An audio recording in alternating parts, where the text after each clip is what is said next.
Once a month, Paula Pant, host of the Afford Anything podcast, answers voicemail questions the listeners send in. Here's one now. Hello, Paula. I would like to invest in real estate. I just found out that there is a way to invest in real estate through .com.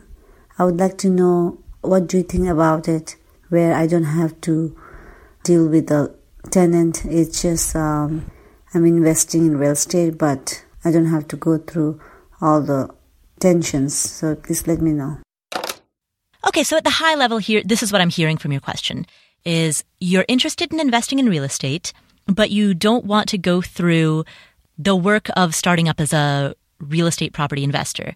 And so your hope is that by going through this particular turnkey company, you will be able to have the benefits of real estate investing without going through the efforts that other investors go through.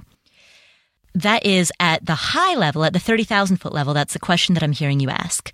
And so essentially you're asking, is that the case? And if so, what should I watch out for?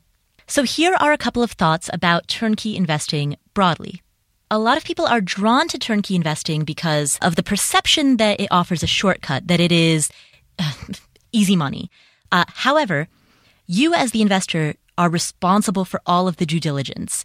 And that means that it isn't necessarily less work. It's different work, but it is not less work, if that makes sense. So rather than doing the work of, say, interfacing directly with contractors, your job is sussing out the company to make sure that the two of you are in alignment, that your vision is in alignment. If you do make the decision to go turnkey, here are some of the ways in which I would urge you to do that. Number one, when the company finds you a property, fly to that destination, assuming it's in a different city. Fly there and check out the property yourself. Now, don't bother doing this before you're under contract, but when you are under contract, make sure that your contract has the buyer's general right to terminate. In other words, make sure that you have a very large get-out-of-jail-free period. And during that inspection period, go there, personally walk through the property, and then invite two professionals to walk through the property with you. One, an inspector, and two, a general contractor. Now, this is very important. Do not use the inspector or the general contractor that are recommended by the turnkey company. Independently, hire your own inspector that you find through referrals or even just through a Google search, and also hire an independent general contractor. Make sure that neither of these people have any affiliation with the turnkey company. Pay both of them to walk through the property with you separately on 2 separate days, or at least, one in the morning and one in the afternoon on the same day, and have each of them separately and independently give you their report on the property. That way, you have two independent professional opinions about the property. Yes, this might be redundant, and yes, this will cost several $100s, but that is the cost of mitigating some of the risk, mitigating some of the uncertainty that comes with buying a property that the turnkey company claims is in a particular type of condition. Because the thing is, when a turnkey company says that they have renovated a property, what do they really mean? What is the definition of the word renovation? That is a very broad and ambiguous term, and it could have any number of meanings. It might mean to some people that the property is in excellent condition, and to others it might mean that the property is in merely good or decent condition, and to others it might mean that the property merely qualifies for a certificate of occupancy. In other words, it meets the minimum criteria of being habitable, but nothing better. So you don't know what they mean when they say that it's been renovated, and it is up to you to find out. You cannot take their word for it. You can outsource action. You can outsource somebody installing the toilet for sure. Absolutely. But you can never outsource the decision making by leaving those decisions in the hands of others. So TLDR, fly out there and have 2 separate opinions done of the property, as well as walk through the property yourself. That's critical anytime that you're buying a turnkey residence. Number 2, don't take the turnkey company's word at face value for the type of rent that you can expect to get. Figure that out yourself. Go on websites such as Craigslist, Zillow, Trulia, anywhere that, any website that posts places for lease.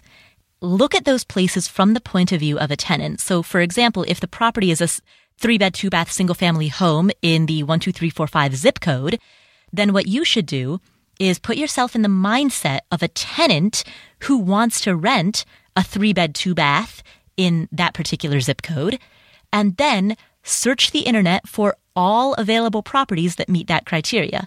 And by doing so, you'll be able to see what those types of properties are renting for. And that will give you a much better sense of both the price and the condition and the availability of comparable properties. It'll give you a much better sense of that than just taking the turnkey company's word for it. The other thing that you can do is call up other local property management companies and get their opinion about it. Call a local property management company and say, hey, I'm thinking about buying a 3-bed, 2-bath in this particular school district or this particular zip code. Let them know the condition of the property, new paint, new carpet, and then ask them what they think both the rent and the demand would be. Because remember, rent and occupancy exist in this comfortable tension with one another. The expression is, if your rent is $1, then your occupancy is going to be 100%. And if your rent is $1 million, your occupancy is going to be 0, right? So rent doesn't exist in a vacuum. Rent and occupancy have a relationship with one another. So what you want to do as you're sussing out this neighborhood and this area is figure out what type of rent you can get at a reasonable occupancy level, say 90 to 95%, depending on the demand for that particular area. So all that being said, your job, if you go through a turnkey company, is to do a significant amount of due diligence. And that means that you're not going to be doing less work than you would if you were to buy the property directly. You're going to be doing a different kind of work. Rather than evaluating contractors, you're going to be evaluating the company that hires contractors. A turnkey company is just essentially another level of management, and your job as the owner is to assess and manage that management. So, I hope that helps.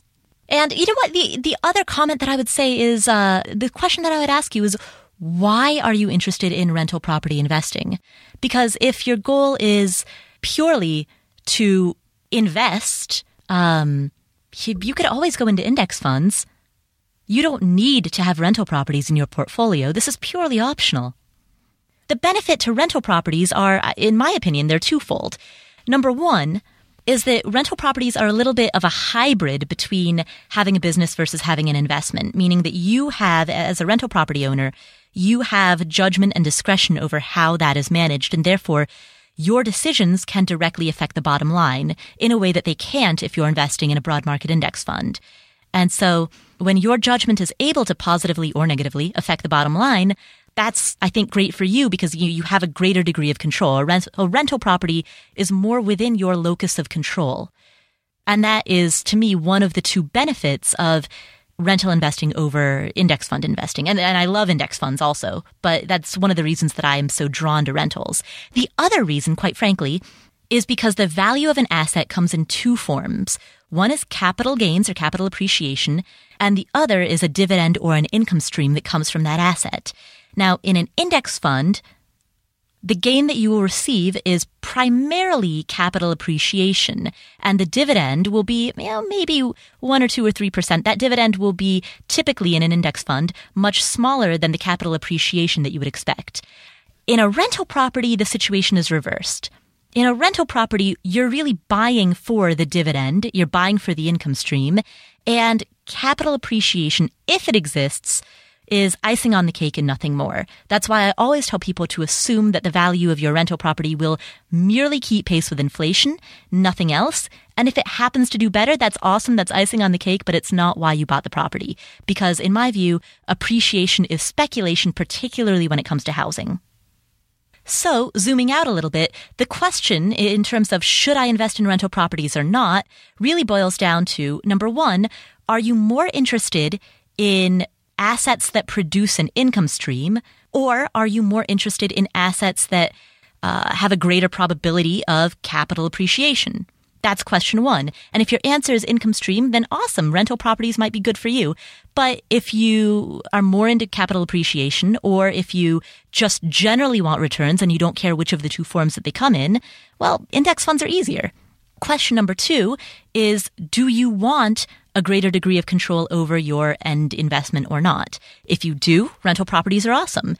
But if you don't and you don't want to deal with it, again, index funds are great. So my question to you, I guess, is why are you interested in rental properties?